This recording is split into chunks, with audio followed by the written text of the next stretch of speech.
The model jet engine is a scaled-down version of the real thing. It's essentially the same technology that lifts enormous aircraft off the ground and propels them through the sky.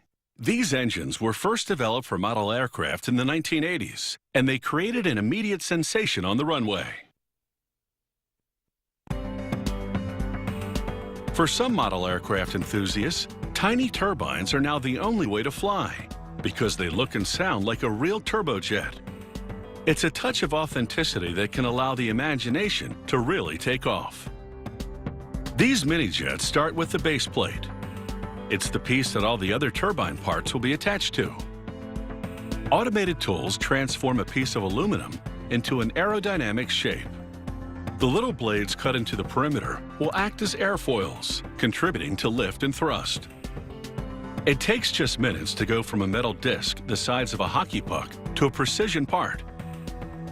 Next, a worker laser welds the seams of a steel canister, creating what looks like a large can with holes. This is the jet engine's combustion chamber, where a mix of fuel and air will be ignited to drive the turbine. He now inserts a hollow cylinder into the base plate, and then presses a fuel distribution ring into the plate. With the parts correctly aligned, he places the assembly in a metal stand. He dips screws in a thread locking compound and drives them into threaded slots in the base plate. This secures and cements the base plate assembly. He now holds the base plate unit above the combustion chamber, while he inserts the tiny fuel delivery tubes into the chamber. He flips the chamber around to slide the tubes further inside and complete the job. The stator vane, pressed onto the other end of the chamber, will redirect the flow of gases to the turbine wheel.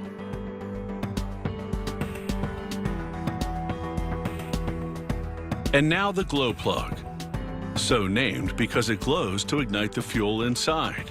He pops it into a threaded slot on the side of the combustion chamber, which is by now encased in an outer shell.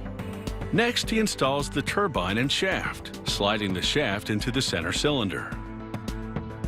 He supports the shaft on both ends with thrust bearings and washers, pressing the parts into place.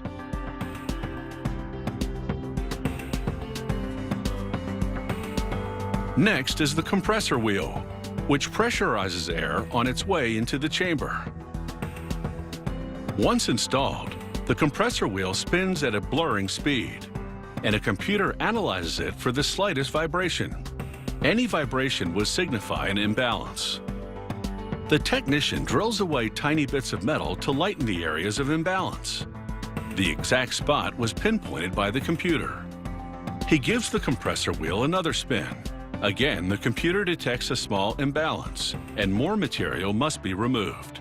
The process is repeated several times until the compressor wheel is perfectly balanced and the computer gives it the green light.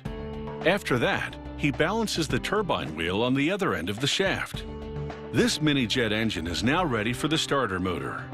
He installs it on the shaft protruding from the compressor and anchors it with screws.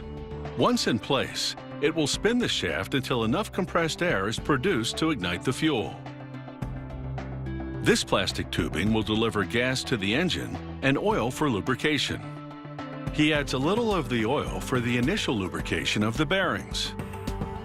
Next, he heats one end with a lighter. This makes the plastic supple so it easily fits onto the connector.